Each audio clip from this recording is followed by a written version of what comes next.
Hello friends, welcome to झटपट study. मैं हूं राकेश रजक और आज हम लोग कोडिंग के बारे में जानेंगे। आज मैं आपको बताऊंगा कि कोडिंग होता क्या है।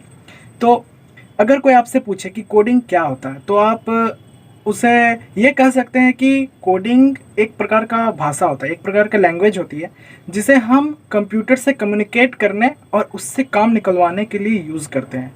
मतलब कि आप कोडिंग करके कुछ ऐसा करना चाह रहे हो कि जैसे कि मान लो आप कैलकुलेटर ही पकड़ लो, सिर्फ कैलकुलेटर। तो आप ये चाहते हो कि कुछ कैलकुलेट करना है। कंप्यूटर में आप कुछ इनपुट दोगे। मान लीजिए आपने 10/2 ऐसे इनपुट दिया, तो कंप्यूटर आपको रिटर्न में बताएगा कि ये 5 हुआ, इसका आंसर 5 हुआ। ठीक है, तो ये कैसे कीजिएगा? ये कोडिंग के मदद से किया जाता है।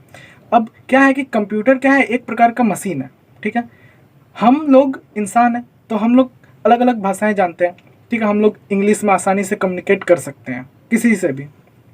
तो कंप्यूटर जो है उसे इंग्लिश नहीं आता, उसे हम लोग की भाषा जो हाई लैंग्वेज होती है ये सारी चीज़ें नहीं आता। कंप्यूटर को सिर्फ बाइनरी कोड्स आती हैं। बाइनरी कोड्स क्या होता है कि 0 और 1, 0 1 से मिलकर होता है। ठीक है, कंप्यूटर को बस 0 और 1 ही समझ में आता है, उसी के मतलब उसी लैंग्वेज में वो समझता है।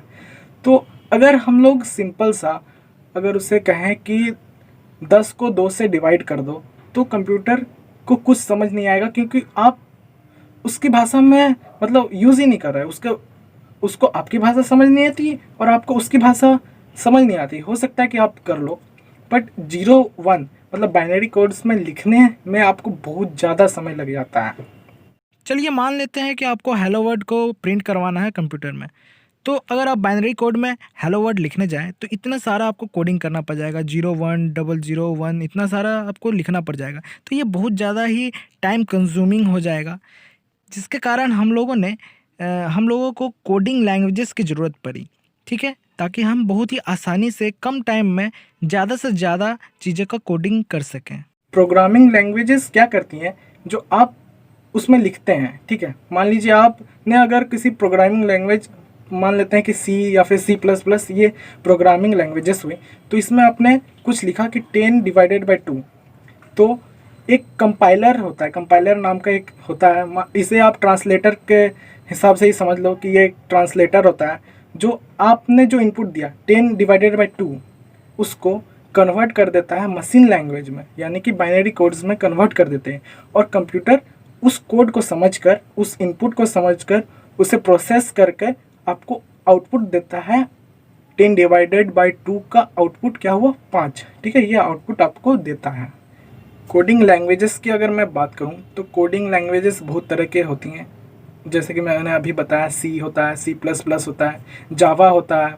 इसके अलावा भी वेब डेवलपमेंट के क्षेत्र में जो कोडिंग लैंग्वेजेस होती हैं वो होती है HTML, CSS, जावास्क्रिप्ट। उसके बाद पाइथन होता है, PHP होता है। फिर उसके बाद डाटाबेस से जुड़ी हुई लैंग्वेजेस होती हैं। ये बहुत सारी लैंग्वेजेस होती हैं। तो आप किस फील्ड में जाना चाहते हो उस हिसाब से आपको लैंग्वेजेस सीखनी पड़ती हैं। ठीक है, मान लीजिए आप वेब डेवलपमेंट के क्षेत्र में जाना चाहते हो तो आपको उससे रिलेटेड जो लैंग्वेजेस होती हैं जैसे कि HTML, CSS, जावास्क्रिप्ट, ये सारी चीज़ें आपको सीखनी पड़ेंगी। वहीं आप अगर गेम डेवलपमेंट के क्षेत्र में जाते हो तो उसके लिए अलग लैंग्वेजेस हैं। तो आपको जिस फील्ड में जाना है उस फील्ड के हिसाब से आपको लैंग्वेजेस सीखनी पड़ती हैं। मैं आप लोगों को वेब डेवलपमेंट से जुड़ी हुई लैंग्वेजेस के बारे में बताऊंगा। ठीक है, आने वाले वीडियोस में हम लोग वेब डेवलपमेंट से जुड़ी हुई सारी जो लैंग्वेजेस है उसको किस तरीके से यूज़ किया जाता है, किस तरीके से हम लोग एक वेबसाइट को डिज़ाइन करते हैं, उस सारी चीज़ों को मैं आपको बताने वाला हूँ। तो आप लोग हमारे चैनल को सब्सक्राइब कर लीजिए, क्योंकि आने वाले वीडियोज़ में हम लोग वेब डेवलपमेंट सीखने वाले हैं।